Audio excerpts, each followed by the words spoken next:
City news ని మీకు సమర్పిస్తున్నవారు Lakshmi Nilayam gated community apartment Shyamalanagar extension 11th line Guntur. నమస్కారం. సిటీ న్యూస్ కి స్వాగతం. ముందుగా వార్తలను ముఖ్యాంశాలు.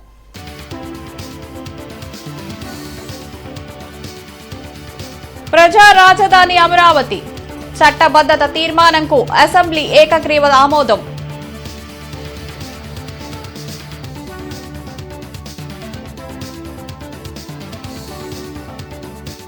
ఏపీ రాజధాని అమరావతి ఎవరూ టచ్ చేయలేరు.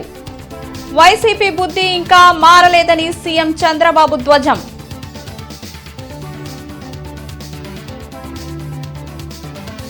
అభివృద్ధికి రాజకీయ స్థిరత్వం ముఖ్యం. గత ప్రభుత్వం అమరావతిని సర్వనాశనం చేసింది. అసెంబ్లీలో డిప్యూటీ సీఎం పవన్, మంత్రి లోకేష్ ఆవేదన.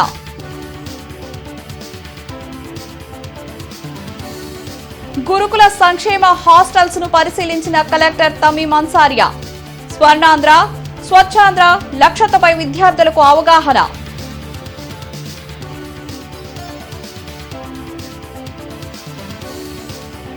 రాజధాని అమరావతిలో పైపుల దగ్ధం కేసును ఛేదించిన పోలీసులు.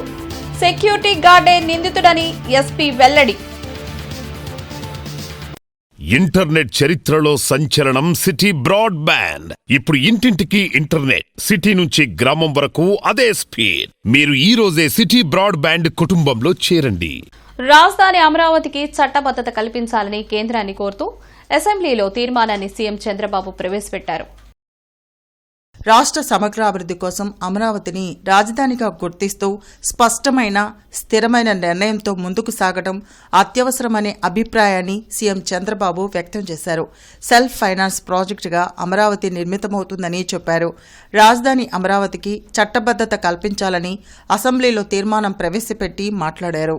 ఏపీకి ఒక్కటే రాజధాని, అది అమరావతి మాత్రమేనని స్పష్టం చేశారు. రాజధాని అమరావతిని ఎవరూ టచ్ చేయలేరు, ఇంచు కూడా కదల్చలేరని వ్యాఖ్యానించారు. దేశం గర్వించేలా రాజధాని అమరావతి నిర్మాణం చేస్తామని, 2028 నాటికి పనులు పూర్తి చేసి ఓ షేప్ తీసుకొస్తామని సీఎం చంద్రబాబు స్పష్టం చేశారు. అమరావతి అజేయం, అమరావతి అద్భుతం, అమరావతితోనే తెలుగు వైభవం అన్న సీఎం ఆ తీర్మానానికి మద్దతిచ్చిన ప్రతి ఒక్కరికి కృతజ్ఞతలు తెలిపారు. ఏపీకి ఒకే ఒక రాజధాని, అదే అమరావతి, ఇదే శాశ్వత రాజధాని. ఇప్పటికే తీర్మానం చేశాం. అసెంబ్లీలో తీర్మానంతో చట్టబద్ధంగా రాజ్యాంగపరంగా అమరావతికి దృఢత్వం వస్తుంది. ఇంకెవ్వరూ టచ్ చేయలేరు, ఇంచు కూడా కదలదు, ఇంచు కూడా కదిలించే పరిస్థితి రాదు. ఒక అమరావతి గది దిశ ఒక విషయం మనం గుర్తుపెట్టుకోవాలి. ఆంధ్రప్రదేశ్ దేహం అయితే అమరావతి ఆంధ్రప్రదేశ్ గుండె, అమరావతి ఆంధ్రప్రదేశ్ ఆత్మ. ఇంకొక పక్క నాది అమరావతి అని ప్రతి ఒక్కరూ సగర్వంగా చెప్పుకునే విధంగా అమరావతిని తయారు చేసే బాధ్యత మనందరిది. దానికి అంకితమైన ప్రభుత్వం. ఆంధ్రప్రదేశ్ కు ఒకటే రాజధాని, అది అమరావతి మాత్రమే అని డిప్యూటీ సీఎం పవన్ కళ్యాణ్ స్పష్టం చేశారు. అసెంబ్లీలో రాజధానికి చట్టబద్ధత కల్పించే తీర్మానంపై జరిగిన చర్చలో డిప్యూటీ సీఎం పవన్ కళ్యాణ్ పాల్గొని మాట్లాడారు. చంద్రబాబు లాంటి వ్యక్తి చేతిలో ఏపీ ఉంటేనే అభివృద్ధి చెందుతుందని అన్నారు. వైసీపీ పాలనలో అమరావతిపై కక్ష కట్టారని, రైతులను అనేక ఇబ్బందులకు గురిచేశారని గుర్తు చేశారు. రాష్ట్రంలో రాజకీయ స్థిరత్వం ఉంటేనే పెట్టుబడులు వస్తాయన్న పవన్ కళ్యాణ్ రాజకీయ నేత ఎన్నికల గురించి ఆలోచిస్తాడని, దార్శనికుడు ఒక తరం గురించి ఆలోచన చేస్తాడని వ్యాఖ్యానించారు. నేను ఎందుకు చంద్రబాబు నాయుడు గారి నాయకత్వం తెలుగుదేశంకి మద్దతు పలికానంటే, ఇది నా దేశం మీద ఉన్న ప్రేమ, నా ఆంధ్రప్రదేశ్ నేల మీద ఉన్న గౌరవం. ఇది ఎందుకంటే ఆయన లాంటి వ్యక్తి ఒక 4 దశాబ్దాల అనుభవం ఉన్న వ్యక్తి, నాయకుడు. ఆయన లాంటి వ్యక్తి చేతిలో ఆంధ్రప్రదేశ్ ఉంటే చాలా బాగుంటుంది. ఆయన నిర్ణయం తీసుకున్నారు అమరావతి రాజధానిగా ఉండాలి అని. ఎక్కడో ఒక చోట ముందుకెళ్తున్న పరిస్థితుల్లో 1924 ప్రభుత్వం మారింది. ప్రభుత్వం మారిన తర్వాత అసలు దాని మీద ఎంత కక్ష కట్టారండి అంటే ఈ లోపుల్లోనే దాని మీద చాలా అబండాలు వేశారు. అమరావతి ఆంధ్రప్రదేశ్ రాష్ట్ర శాశ్వత రాజధాని.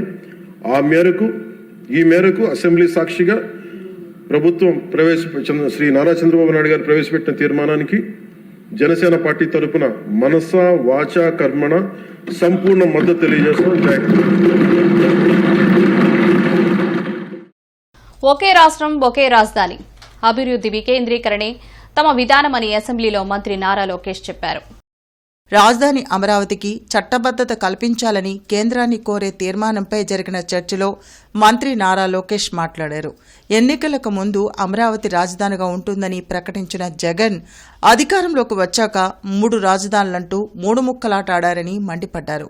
భూమిపై ఎవరూ శాశ్వతం కాదని, వ్యవస్థలే శాశ్వతమన్న మంత్రి లోకేష్ కూటమి ప్రభుత్వ పాలనలో రాష్ట్రంలో పెట్టుబడులు పెట్టేందుకు పారిశ్రామికవేత్తలు ముందుకు వస్తున్నారని పేర్కొన్నారు.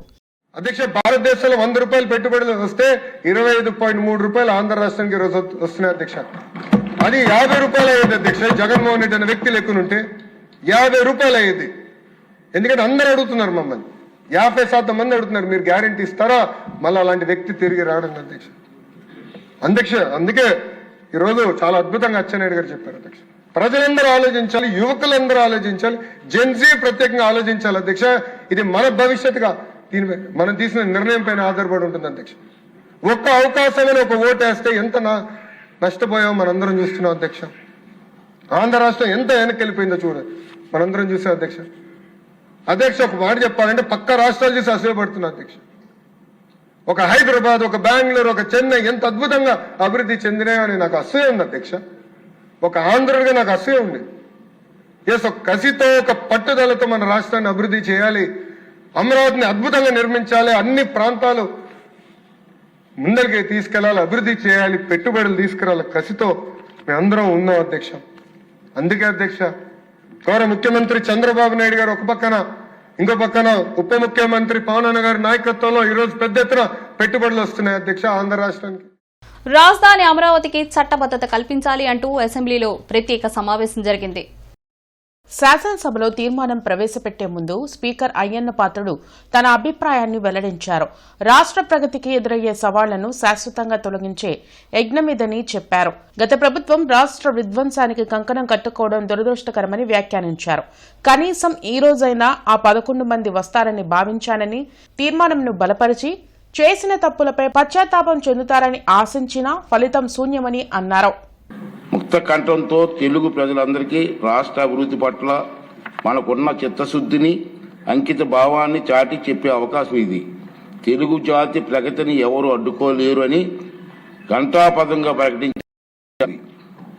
కనీసం ఈ రోజైనా ఆ 11 మంది వస్తారని ఆశించాను. ఈ తీర్మానం బలపరిచి తమ తప్పులను పశ్చాత్తాపడతారనుకున్నాను. కానీ చేసిన తప్పులను సభాముఖంగా ఒప్పుకునే ధైర్యం కానీ నిజాయితీ కానీ వారికి లేవని నాకు అర్థమైపోయింది. రైతన్నల ఉసురు తగిలిన తర్వాత కూడా గుణపాఠం నేర్చుకునే ఉద్దేశం వారికి లేదనిపిస్తుంది. ఇది వారికి విజ్ఞతగా వదిలేద్దాం. సభ్యులంతా ఈనాటి సమావేశానికి ప్రాముఖ్యతను అర్థం చేసుకొని అర్థవంతంగా, నిర్మాణాత్మకంగా చర్చల్లో పాల్గొని ఈ అవకాశాన్ని సద్వినియోగం చేసుకుంటారని చెప్పి నేను ఆశిస్తున్నాను. రాజధాని అమరావతిలో జరిగిన అగ్ని ప్రమాదానికి ఆ సంస్థలో పనిచేసే సెక్యూరిటీ గార్డు రామునే కారకుడని ఎస్పీ వకుల్ జిందాల్ వెల్లడించారు. రాజధాని అమరావతిలో పైపుల దగ్ధం కేసు విచారణకు ప్రభుత్వం సిట్ని ఏర్పాటు చేసింది. సిట్ దర్యాప్తులో మెగా సంస్థలో పనిచేస్తున్న సెక్యూరిటీ గార్డే కారకుడని తేల్చి చెప్పింది. వరుసగా సెలవులు ఇవ్వకుండా డ్యూటీలు వేసిన కారణంగానే ఈ ప్రమాదం చేసినట్లు సెక్యూరిటీ గార్డ్ అంగీకరించాడని ఎస్పీ తెలిపారు. సూపర్వైజర్ అదనపు డ్యూటీ చేయాల్సిందేనని చెప్పడంతో గార్డు ఒత్తిడికి గురయ్యాడని, అగ్ని ప్రమాదం జరిగితే సెక్యూరిటీ పెంచుతారని భావించాడని అన్నారు. జనరేటర్లో వాడే డీజిల్ ఉపయోగించి పైపులకు నిప్పు పెట్టాడని చెప్పారు. ఈ అగ్ని ప్రమాదంలో దాదాపు 3 కోట్ల వరకు నష్టం వాటిల్లిందన్నారు. అంతేకాని ఇందులో ఎలాంటి కుట్రకోణం లేదని స్పష్టం చేశారు. అమరావతి ప్రాంతంలో దాదాపు 30 వరకు పైపులకు సంబంధించిన సైట్స్ ఉన్నాయని, యాజమాన్యం తప్పనిసరిగా సీసీ కెమెరాలు, సెక్యూరిటీ పెంచుకోవాలని సూచించారు. ఎవరైతే అక్కడ సెక్యూరిటీ గార్డ్గా పనిచేస్తున్నారో తిప్పగుడిసే రాము, అక్కడ అతను గత సంవత్సరం నుంచి అదే సైట్లో సెక్యూరిటీ గార్డ్గా పనిచేస్తున్నాడు మెగా ఇన్ఫ్రాస్ట్రక్చర్ దగ్గర. ఈ ఫైర్ తిప్పగుడిసే రాము అనే అతను సెక్యూరిటీ గార్డే స్టార్ట్ చేశాడని మేము ఇప్పటి వరకు అది ఒక ప్రైమరీ నిర్ధారణకి వచ్చాము. సో ఈరోజు ఈ తిప్పగుడిసే రాముని అరెస్ట్ చేసి రిమాండ్కి తరలించడం జరుగుతుంది. ఇది సెక్షన్ 326G ఆఫ్ BNS కింద అతని మీద కేసు నమోదు చేసి కేసు ఆల్టర్ చేసి అతనికి ఈరోజు రిమాండ్కి పంపించడం జరుగుతుంది. సో దీంట్లో ఎప్పటి నుంచి ఇది ఫైర్ ఇన్సిడెంట్ జరిగిందో అప్పటి నుంచి ఫస్ట్ ఈ తిప్పగుడిసే రామును మేము విచారించాము. ఆ రోజు కూడా విచారించాము. ఆ రోజు నుంచి మేము నోటీస్ చేసింది ఏంటంటే అతను ఇర్రెస్పాన్సిబుల్గా ఆన్సర్స్ ఇస్తున్నారు, ఇన్కన్సిస్టెంట్ ఆన్సర్స్ ఇస్తున్నాడు. దాంతో మాకు అతని మీద కొంత అనుమానం వచ్చింది. అతన్ని డీటెయిల్గా ఇంటరోగేట్ చేయడం జరిగింది. ఇంటరోగేట్ చేస్తే అతను చేసిన నేరం ఒప్పుకున్నాడు. మంత్రి పెమ్మసాని చంద్రశేఖర్ గురించి ఎవరైనా అవాకులు చవాకులు పేలితే తాట తీస్తామని టీడీపీ జిల్లా అధ్యక్షులు పిల్లి మాణిక్యరావు హెచ్చరించారు. అరండల్పేటలోని టీడీపీ కార్యాలయంలో జరిగిన మీడియా సమావేశంలో జిల్లా అధ్యక్షులు పిల్లి మాణిక్యరావు, ఏపీఐడీసీ చైర్మన్ డేగల ప్రభాకర్ మాట్లాడారు. రాజధానికి రక్షణ చట్టాన్ని తెచ్చేందుకు అసెంబ్లీ సమావేశం పెట్టిన చంద్రబాబుకు ధన్యవాదాలు తెలిపారు. రాష్ట్ర విభజన వలన ఆంధ్ర ప్రజలు ఎన్నో ఆటుపోట్లు ఎదుర్కొన్నారని గుర్తు చేశారు. మాజీ ముఖ్యమంత్రి జగన్మోహన్ రెడ్డి రాష్ట్రాన్ని గాయాల పాలు చేశారని ఆరోపించారు. జగన్ రాష్ట్ర ప్రజలను అవమానపరచడమే కాకుండా అభివృద్ధిని కూడా అడ్డుకుంటున్నారని అన్నారు. జగన్ తన వ్యాఖ్యల ద్వారా రాష్ట్రానికి పరిశ్రమలు రాకుండా చేయాలని కుట్రలు చేస్తున్నారని చెప్పారు. జగన్ ని ఒక్క మాటతో చంపేస్తాము, కానీ అది మా సంస్కారం కాదన్న పెమ్మసాని వ్యాఖ్యలను వైసీపీ నాయకులు వక్రీకరించి మాట్లాడుతున్నారని మండిపడ్డారు. ఈ కార్యక్రమంలో చిట్టాబత్తిని చిట్టిబాబు తదితరులు పాల్గొన్నారు. మా పెమ్మసాని గారు, ఏమయ్యా వ్యక్తిగత హననం చేస్తూ ఉంటావు, నీలాగా కత్తులు పట్టుకొని, నీలాగా కర్రలు పట్టుకొని, నీలాగా గొడ్డలు పట్టుకొని మనుషుల్ని చంపాల్సినటువంటి అవసరం లేదు. నీ భాష వ్యక్తిగతంగా చంద్రబాబు నాయుడు గారిని, చంద్రబాబు నాయుడు గారి కుటుంబ సభ్యుల్ని ప్రతి క్షణం హననం అంటే చంపటం, చంపాలని ప్రయత్నం చేస్తూ ఉంది. నేను గనుక పౌరుషంగా ఒక పదం గనుక వాడితే నువ్వు మాటకేసేస్తావని చెప్పేసి పెమ్మసాని గారు మాట్లాడితే ఆయనకి కూడా కోపం వచ్చే విధంగా మీరు మాట్లాడినటువంటి మాటని పక్కకు వదిలేసి చంపేస్తానన్నాడు. చంపుతారా అంటే, అయ్యా పెమ్మసాని గారు రక్తం ఇచ్చి ప్రాణం ఇచ్చినటువంటి తండ్రిని విమానాలెక్కించి చంపించేటువంటి క్రూరుడు కాదు. ఇవాళ చంద్రబాబు నాయుడు గారు మొహం చూస్తేనే అనేక పరిశ్రమలు బారులు తీరి నిలబడి, ఇలా వైజాగ్లో కానీ ఎక్కడ పరిశ్రమలు పెట్టినా కానీ, నిన్న నిప్పల్ స్టీల్ వాళ్ళు కూడా వచ్చి మేము పెడతామని చెప్పేసి అతిపెద్ద పరిశ్రమ, ఉక్కు పరిశ్రమలు కూడా వచ్చినటువంటి మరి ఇవన్నీ కూడా చూస్తూ ఉన్నారు.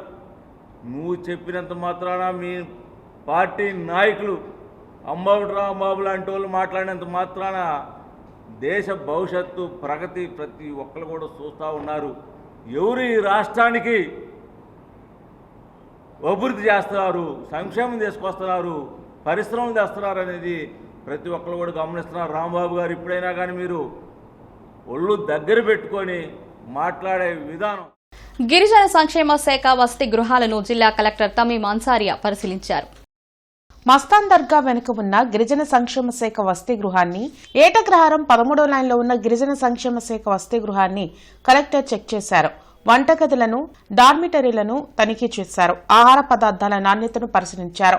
విద్యార్థులతో ముఖాముఖి మాట్లాడి వారి సమస్యలను అడిగి తెలుసుకున్నారు.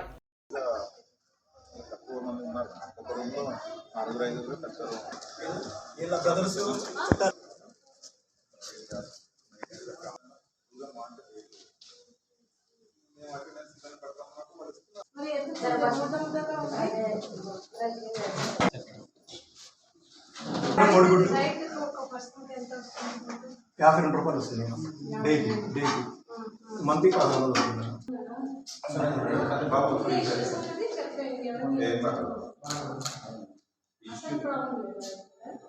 రాష్ట్రంలో 2 రోజుల పాటు వడగాల్పులు వీచే అవకాశం ఉందని విపత్తు నిర్వహణ సంస్థ హెచ్చరించింది. ప్రజలు అప్రమత్తంగా ఉండాలని, అవసరమైతే తప్ప బయటకు రావద్దని సూచించారు. డీహైడ్రేషన్ కాకుండా మంచినీరు తాగడంతో పాటు ఎండల్లో తిరిగేటప్పుడు క్యాప్లు గొడుగులు వాడాలని తెలిపారు. స్వర్ణాంధ్ర స్వచ్ఛాంధ్ర కార్యక్రమంలో భాగంగా పెదపలకులూరు రోడ్డులోని విజ్ఞాన కళాశాలలో జీరో వేస్ట్ ఇన్స్టిట్యూట్ నినాదంతో నిర్వహించిన అవగాహన సదస్సులో కలెక్టర్ తమీం అన్సారియా, కమిషనర్ మయూర్ అశోక్ పాల్గొన్నారు. ఈ సందర్భంగా కలెక్టర్ మాట్లాడుతూ రాష్ట్ర ముఖ్యమంత్రి ప్రత్యేక శ్రద్ధతో స్వర్ణాంధ్ర 2047 సాధన కోసం నిర్దేశించిన 10 సూత్రాలను ప్రతి ఒక్కరూ తెలుసుకోవాలని సూచించారు. జిల్లాలో ప్రతి నెల జరుగుతున్న సాసా కార్యక్రమాల్లో సుమారు 3 నుండి 4 లక్షల మంది ప్రజలు, ప్రభుత్వ, ప్రైవేటు సంస్థల ఉద్యోగులు, అంగన్వాడీ సెంటర్స్, బస్టాండ్లు, హాస్పిటల్స్లో పాల్గొంటూ పారిశుద్ధ్యంపై ప్రజలకు విస్తృత అవగాహన కల్పిస్తున్నారని పేర్కొన్నారు. ప్రజల భాగస్వామ్యం ఉంటేనే ప్రభుత్వ పథకాలు విజయవంతమవుతాయని కలెక్టర్ స్పష్టం చేశారు. ముఖ్యంగా విద్యార్థులు తమ వంతు బాధ్యతగా వ్యర్థాల విభజన మరియు సరైన నిర్వహణ చేపట్టాలని, పచ్చదనం పెంపు, విద్యుత్ పొదుపు మరియు నీటి సంరక్షణ కోసం నడుం బిగించాలని కోరారు. మొదట విజ్ఞాన్ విద్యా సంస్థల ప్రాంగణంలో క్లస్టర్ కంపోస్ట్ యూనిట్ను ప్రారంభించి సదస్సు అనంతరం విద్యార్థులతో స్వచ్ఛ ప్రతిజ్ఞ చేయించి ఐటీసీ ఫినిష్ సొసైటీ వ్యర్థాల విభజనపై రూపొందించిన పోస్టర్లని ఆవిష్కరించారు. కార్యక్రమంలో అదనపు commissioner Challa Obulesu, deputy commissioner B Srinivasarao, MHO doctor Lakshminarayana, Vignan Nirula engineering college principal doctor P Radhika, degree college principal doctor V Anuradha, ITC finish society నుండి శైలజ, జయ, జీఎంసీ అధికారులు పాల్గొన్నారు. స్వర్ణాంధ్ర 2047 ఇది కూడా మన గౌరవ ముఖ్యమంత్రి వర్యులు ఒక విషన్ 2047 ఏదైతే విషన్ 2020 అని పెట్టారో అదేవిధంగా ఇప్పుడు స్వర్ణాంధ్ర 2047 అని పెట్టి దానికి ఒక 10 సూత్రాలు ఇచ్చారు. సో ఈ 10 సూత్రాల గురించి ఎవరికైనా ఐడియా ఉందా? సో ఇక్కడ ఉన్న టీచర్స్ని నేను మనస్ఫూర్తిగా కోరుకుంటుంది ఏంటంటే ఈ 10 సూత్రాల గురించి మీ పిల్లలకు తెలియచేయండి. అవి అన్నీ కూడా మీకు రిలేటెడ్. ఈ 10 సూత్రాలు ఏంటో మీరు తెలుసుకో. రాజ్యాంగబద్ధంగా రాజకీయ పార్టీలు వ్యవహరించాలే కానీ సంఖ్యాబలం ఉందని ఇష్టం వచ్చినట్లు ప్రవర్తించకూడదని జనసేన నాయకులు చందు సాంబశివరావు పేర్కొన్నారు. జనసేన పార్టీ సీనియర్ నాయకులు మిర్యాల గోపీకుమార్ ఆధ్వర్యంలో జనసేన క్రియాశీలక సభ్యత్వ నమోదు కార్యక్రమం అమరావతి రోడ్లో జరిగింది. ఈ సందర్భంగా మాజీ శాస్త్రవేత్త చందు సాంబశివరావు మాట్లాడుతూ ప్రజాస్వామ్య స్ఫూర్తిని కాపాడుతూ ప్రజలకు అండగా ఉండే పార్టీని కాపాడాల్సిన బాధ్యత అందరి మీద ఉందన్నారు. భావాలు ముఖ్యం కానీ సంఖ్యాబలం ముఖ్యం కాదన్నారు. అందుకే ప్రజల కోసం నిరంతరం కృషి చేస్తున్న జనసేన పార్టీని ఆదరించాలని పిలుపునిచ్చారు. రాష్ట్రంలో జనసేన పార్టీ చేపట్టిన ఉద్యమీ కార్యక్రమంలో సుమారు 20 లక్షల మంది సభ్యత్వం స్వీకరించారని మిరియాల గోపీకుమార్ వెల్లడించారు. రానున్న కాలంలో పార్టీని మరింత బలోపేతం చేసేందుకు కృషి చేస్తామన్నారు. ఈ కార్యక్రమంలో జాస్తు వీరాంజనేయులు, బత్తుల నాగేశ్వరరావు, మిరియాల ప్రసాదరావు, టేగల వెంకటేశ్వరరావు, మండ్లమూడి గాంధీ, రాధానాయుడు తదితరులు పాల్గొన్నారు. Size does not matter. అనేక సందర్భాల్లో చూసాం, మనం గతంలో చూసాము, ఇప్పుడు చూస్తున్నాం, ఫ్యూచర్లో కూడా చూస్తాం. మీ భావాలు ఇంపార్టెంటే కానీ మీరు 10 మంది 100 మంది అనేది నిజంగా కౌంట్ కాదు. ఆ 100 మంది అనుకున్న వాళ్ళకు కూడా 5-10 మంది నిజంగా సహాయపడగలరు. కాబట్టి పవన్ కళ్యాణ్ గారు ఒక క్యాటలిస్ట్, ఒక పెద్ద వ్యవస్థలో ఆయన క్యాటలిస్ట్. మీకు ఒక పాల కొండ ఉందనుకుంటే దాంట్లో ఆయన తోడు లాంటి వాడు. ఆయన తోడుగా ఉంటేనే పెరుగవుద్ది, మజ్జిగ అవుద్ది, వెన్న అవుద్ది, నెయ్యి అవుద్ది, అన్నీ అవుద్ది. అదే మనం కొంతమంది నాయకులను చూసాం, వాళ్ళ ఆలోచనలు ఉప్పు కల్లులాగా తయారైంది. కాబట్టి ఈ కుండలో ఉన్న పాలంతా కూడా చెడిపోయింది, ఎవరికీ ఉపయోగపడకుండా పోయింది. కాబట్టి అలాంటి నాయకత్వం మనకు అవసరం లేదు. నేను కెటలిస్ట్గా ఉంటాను, నేను ఈస్ట్గా ఉంటాను, నేను తోడుగా ఉంటాను, నేను ఈ పాలన కాపాడుతాను, ఇది మనందరిది అనే భావన. రాష్ట్రంలో చేపట్టినటువంటి ఈ ఉద్యమీ కార్యక్రమం ఒక ఉధృతంగా సుమారు ఒక 20 లక్షల పైచిలకు ఇప్పటికే సభ్యత్వ నమోదు చేయడం జరిగింది. మరి అందులో భాగంగా మన గుంటూరు నగరంలో కూడా చాలా విస్తృతంగా ఈ కార్యక్రమం నిర్వహించడం మన రాష్ట్ర సమన్వయకర్త అయినటువంటి మన చందు సాంబశివరావు గారి యొక్క అడుగు జాడల్లో మేము అందరం కూడా కృషి చేసి మరి ఉధృతంగా ఈ కార్యక్రమాన్ని మేము నగరంలో నిర్వహించుకోవడం జరిగింది. అందులో భాగంగా అమరావతి రోడ్లో ప్రత్యేకంగా మేము ఈ కార్యక్రమాన్ని గత 20 రోజుల నుంచి కూడా నిర్విరామంగా నిర్వహించుకోవడం జరిగింది. మరి మాకు సహకరించినటువంటి నా మిత్రులందరూ కూడా హృదయపూర్వక ధన్యవాదాలు తెలియజేసుకుంటున్నాం. జీజీహెచ్లో చికిత్స పొందుతూ పోలీసులు కన్నుగప్పి రిమాండ్ ఖైదీ పరారైన ఘటన గుంటూరులో జరిగింది. తెనాలి 1 టౌన్ పిఎస్ పరిధిలో అరెస్టు కాబడిన అజిత్ కుమార్ ను రేపల్లె సబ్ జైలుకి తరలించారు. అయితే అనారోగ్య కారణాల వలన పోలీస్ అజిత్ కుమార్ ను 3 రోజుల క్రితం జీజీహెచ్ కి తరలించి చికిత్స చేయిస్తున్నారు. ఆ క్రమంలోనే శనివారం జీజీహెచ్ లో చికిత్స పొందుతూ నిందితుడు పోలీసులు కళ్లు కప్పి పరారైపోయాడు. సీసీ ఫుటేజ్ ను పరిశీలించిన పోలీసులు నిందితుని కోసం గాలింపు చర్యలు చేపట్టారు. అయితే గతంలో కూడా అజిత్ కుమార్ ఒంగోలులో పోలీసులు కళ్లు కప్పి పరారయ్యారు. అలాంటి నిందితుని విషయంలో పోలీసులు నిర్లక్ష్యం వహించడం స్థానికులను విస్మయపరిచింది. కూటమి ప్రభుత్వంలో ప్రజలు ఆనందకరమైన జీవితాన్ని, ఆరోగ్యకరమైన జీవనాన్ని గడుపుతున్నారని జిల్లా జనసేన అధికార ప్రతినిధి ఆళ్లహరి అన్నారు. పీడకల లాంటి గత 5 ఏళ్లు వైసీపీ పాలన నుంచి విముక్తి పొంది చంద్రబాబు, పవన్ కళ్యాణ్ల సుపరిపాలనలో రాష్ట్రం ప్రశాంత నిలయంగా మారిందని ఆనందం వ్యక్తం చేశారు. కేంద్ర రాష్ట్ర ప్రభుత్వాలు ప్రతిష్టాత్మకంగా చేపట్టిన స్వచ్ఛాంధ్ర స్వర్ణాంధ్ర కార్యక్రమంలో భాగంగా 22వ డివిజన్ పరిధిలోని శ్రీనివాసరావు తోటలో జీరో పావర్టీ ఆంధ్రప్రదేశ్ కార్యక్రమాన్ని నిర్వహించారు. ముందుగా స్థానిక ప్రజలు, విద్యార్థులు, సచివాలయ సిబ్బందితో అవగాహన ర్యాలీ నిర్వహించారు. పరిసరాల పరిశుభ్రత మన బాధ్యత, మన లక్ష్యం, ఆరోగ్యాంధ్రప్రదేశ్ అంటూ నినాదాలు చేశారు. ఈ సందర్భంగా ఆళ్లహరి మాట్లాడుతూ రాష్ట్రాన్ని, నియోజకవర్గాన్ని, డివిజన్ను, తమ చుట్టుప్రక్కల ప్రాంతాలను, తమ ఇంటిని పరిశుభ్రంగా ఉంచుదామన్న బాధ్యతతో ప్రజలు ఈ స్వచ్ఛాంధ్ర స్వర్ణాంధ్ర కార్యక్రమాన్ని విజయవంతం చేయాలని కోరారు. కార్యక్రమంలో టీడీపీ డివిజన్ అధ్యక్షులు చింతకాయ వెంకట సాయి, సుబాని, నాగూర్, రంగా, సుబ్బారావు, బాలకృష్ణ తదితరులు పాల్గొన్నారు.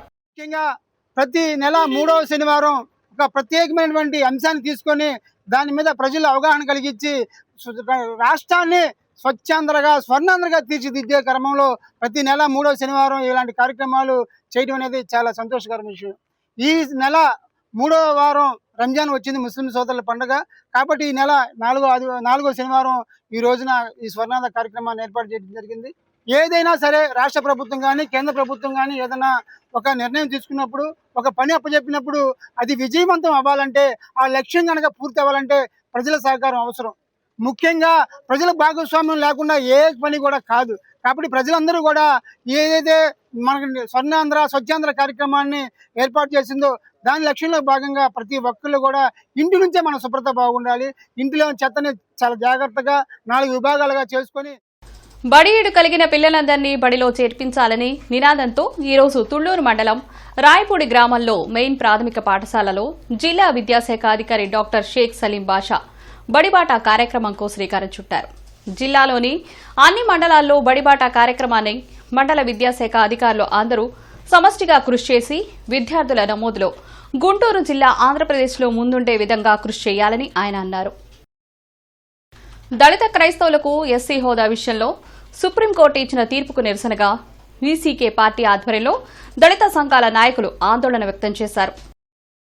ఈ సందర్భంగా వీసీకే పార్టీ రాష్ట్ర మహిళా అధ్యక్షురాలు జయసుధ మీడియాతో మాట్లాడారు. రాష్ట్రంలో దళిత క్రైస్తవులకు అన్యాయం జరుగుతుందని ఆవేదన వ్యక్తం చేశారు. ఆర్టికల్ 25 ప్రకారం ప్రజలకు మత స్వేచ్ఛ ఇవ్వాల్సిన అవసరం ఉంది, కానీ నేడు దానికి భంగం వాటిల్లుతుందన్నారు.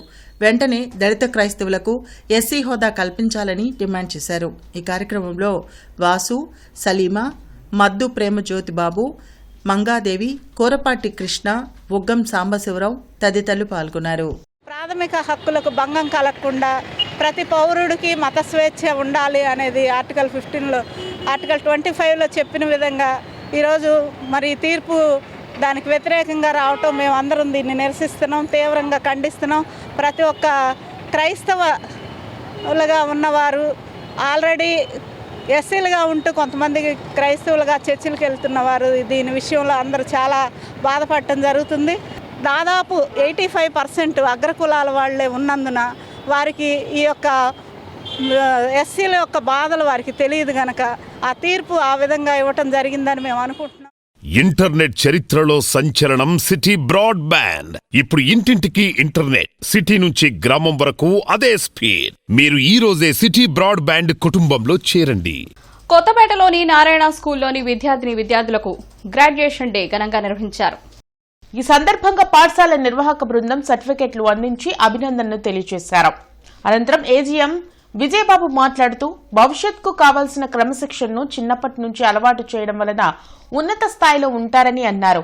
ఉన్నత విలువలతో విద్యను అభ్యసించడం వలన విద్యార్థుల బంగారు భవిష్యత్తుకు నారాయణ స్కూల్ ముందంజలో ఉంటుందన్నారు.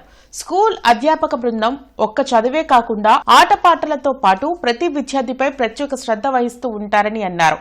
నారాయణ స్కూల్ ఇంటిగ్రేటెడ్ సిలబస్ లో ప్రతి విద్యార్థికి శిక్షణ ఇస్తూ విద్యార్థుల భవిష్యత్తుకి బంగారు బాటలు వేయడమే నారాయణ స్కూల్ ముఖ్య లక్ష్యంగా ముందుకు సాగుతుందని అన్నారు. ఈ కార్యక్రమంలో ఈ charms R&D head Vani, e kids R&D head Maria Patrick, e champs coordinator Baby Rani, e kids coordinator SK Shamim, principal SK Subhani, vice principal Pravalika, e kids vice principal Scindia మరియు ఉపాధ్యాయులు, విద్యార్థుల తల్లిదండ్రులు పాల్గొన్నారు. ఈ గ్రాడ్యుయేషన్ డే సెలబ్రేట్ చేయడంలోని ముఖ్య ఉద్దేశం ఏంటంటే పిల్లలు ఒక స్టేజ్ నుంచి నెక్స్ట్ స్టేజ్కి వెళ్ళేటప్పుడు ఈ స్టేజ్లో వాళ్ళు సాధించిన విజయాలని వాళ్ళకి ఒక మోటివేషన్గా ఇస్తూ రాబోయే స్టేజ్లో అంటే ప్రైమరీ నుంచి హై స్కూల్కి వెళ్ళేటప్పుడు ఈ కిడ్స్ నుంచి ప్రైమరీకి వచ్చేటప్పుడు వాళ్ళు ఎంత బాధ్యతతో ఉండాలో అనేదాన్ని బాధ్యతని వాళ్ళని గుర్తు చేస్తూ వాళ్ళ సక్సెస్ని అభినందిస్తూ వాళ్ళని తర్వాత క్లాసులో పంపించడం జరుగుతూ ఉంది. సో ఇలా పంపించే ప్రాసెస్లో పిల్లలు వాళ్ళ భవిష్యత్తుని అత్యద్భుతంగా ఉండాలని ఆశిస్తూ టీచర్స్ అందరూ అలాగే మేనేజ్మెంట్ అందరూ వాళ్ళని ఆశీర్వదిస్తూ తల్లిదండ్రులు ఇప్పటివరకు ఇచ్చిన సహాయ సహకారాలకి కృతజ్ఞతలు చెప్తూ మనం ఈ సెలబ్రేషన్ చేయడం జరుగుతుంది. ఇవి ఈనాటి వార్తలు. నమస్కారం. సిటీ న్యూస్ ని మీకు సమర్పించిన వారు Lakshmi Nilayam, gated community apartment, Shyamalanagar extension 11th line, Guntur.